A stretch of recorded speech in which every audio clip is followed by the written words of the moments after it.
Les images que j'ai mises là ne bougent pas avec le texte, elles ne sont pas attachées au texte. C'est pas un flux de texte avec des images ancrées comme je vous ai dit tout à l'heure. Mais pour un document court, ça va, c'est gérable. Hein. Un document d'une douzaine de pages maximum, vous allez pouvoir gérer le positionnement des images comme ça. Par contre, pour un document plus long, il faudra passer par des automatismes, du chaînage de texte d'une page à l'autre, avec des objets ancrés, des images ancrées.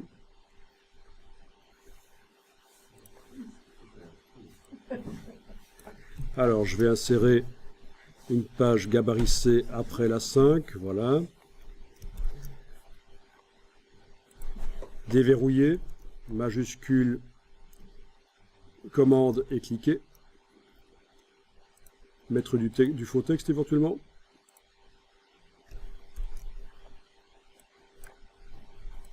Carrément supprimer un ou deux blocs et aller amener une image qui va déborder. C'est encore plus intéressant quand on fait sur du double page. Il y a plus de possibilités créatives encore, bien sûr. Voilà.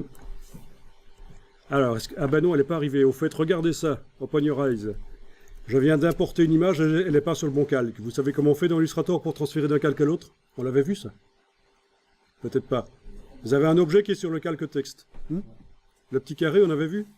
On prend le petit carré, on le déplace sur l'autre calque, et on a transféré, évidemment quand je suis en zoom avant, là ça marche, ah ça marche, voilà. On transfère comme ça un élément d'un calque à l'autre avec le petit carré qu'on bouge. Et si en plus vous faites la touche Alt, ça fait une copie plutôt qu'un transfert. Mais dans ce cas-ci, ça n'aurait pas d'intérêt de faire une copie. Donc il vaut quand même mieux mettre les éléments sur les bons calques, même si visuellement dans le PDF final ça n'aura aucune influence, c'est quand même bien. Ok, alors voyons ça. J'essaie de m'en sortir avec cette sale bestiole. Recadrer l'image, le mettre comme ça, voir ce que ça donne en aperçu. Voilà, donc ce genre de choses, c'est très intéressant. Des images qui vont jusqu'au bord.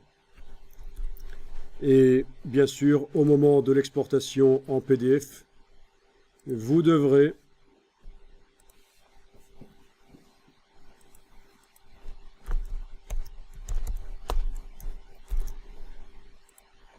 pour l'imprimeur, faire certaines choses, notamment au niveau de la sortie, vous devrez demander une conversion vers du CMJN, lequel, c'est l'imprimeur qui va vous dire quelle norme correspond au papier que vous avez choisi. Alors je vais faire 27 par exemple. Donc les images RVB ou les couleurs RVB vont être converties en CMJN. Vous devrez ajouter des fonds perdus. Oui, des repères des traits de coupe, je veux dire, des traits de coupe. Avec une gamme de couleurs. L'imprimeur vous donnera parfois sa propre gamme de couleurs sous forme d'une image, notamment les gammes Brunner sont assez connues en Belgique. Et on les met à ce moment-là sur le côté dans le gabarit A. Et elles s'impriment en ayant élargi dans fichier et format de document. Il faut élargir la zone de link block pour qu'elle soit intégrée sur le film offset ou sur la plaque offset. Enfin, dans le PDF en tout cas. Voilà. Et qu'est-ce que je voulais faire d'autre ici? Ben voilà, c'est tout. Un PDF comme ça, c'est bien. Oui, il me dit qu'il y a du texte en excès, évidemment. C'est pas un vrai document. C'est pas très grave.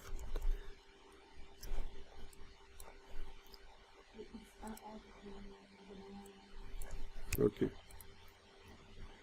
Voilà. Donc ça, c'est le PDF qui a été créé. À 300 pixels par pouce. Je n'avais pas été vérifié, mais c'était ça en fait. Et vous avez les traits de coupe, les hirondelles, donc ces petites cibles qui permettent à l'imprimeur de faire en sorte que d'une presse à l'autre, puisque quand on imprime en quadrille, ça passe dans 4 presses en fait, d'une presse à l'autre, hein, si en magenta jaune noir, ça tombe pile poil au bon endroit. Je vais aller plus loin, parce que je sais que j'ai des images à fond perdu là. Plus loin. Voilà. Ici, on voit clairement que non, ça n'a pas marché correctement, il n'y a pas de fond perdu. J'ai foiré le truc. Non, et j'aurais dû soit le préciser dans le document que je voulais 3 mm de fond perdu, soit le préciser à l'exportation. Donc ça se précise soit dans, ici, fichier, fichier format document, il faut indiquer 3 mm de fond perdu, ou alors à l'exportation de PDF, je recommence l'exportation. Et ici, dans les repères, il fallait que j'indique que je voulais des fonds perdus de 3 mm, qui est ce qu'on fait habituellement. Ah oui, j'ai oublié de faire ça, bien sûr. On peut enregistrer aussi, hein, c'est...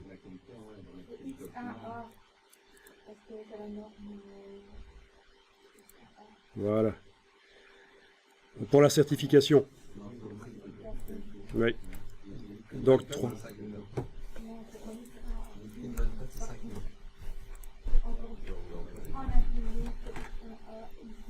5 mm pour le... Oui. Voilà. Donc il est en train de s'enregistrer. Apparemment, il est enregistré. Et voilà. Mais je vois qu'il y en a qui ont une expérience dans l'imprimerie. Hein. Voilà, là ça marche. Évidemment, vous aviez vu la première fois que je m'étais trompé, mais vous attendiez de voir pour me le faire remarquer. Voilà, donc là on a vraiment les 3 mm qui débordent de chaque côté de la coupe qui aura lieu. Voilà, ceci sert à l'imprimeur pendant l'impression pour vérifier que les densités d'encre sont toujours bonnes, parce que l'imprimeur ne peut pas juger de la qualité de ce qui est imprimé en regardant votre document, parce que vous êtes un artiste peut-être et vous avez fait des images rosâtres, mais c'est tout à fait normal, c'est ce que vous voulez, et l'imprimeur il ne peut pas se baser sur la qualité des photos et commencer à modifier la quantité d'encre pour que ce soit photographique correct. Vous voyez ce que je veux dire, quoi. Hein. C'est pour ça qu'il y a les gammes, c'est vraiment pour contrôler que le document s'imprime correctement. Alors, petite astuce ici, je vais réexporter le PDF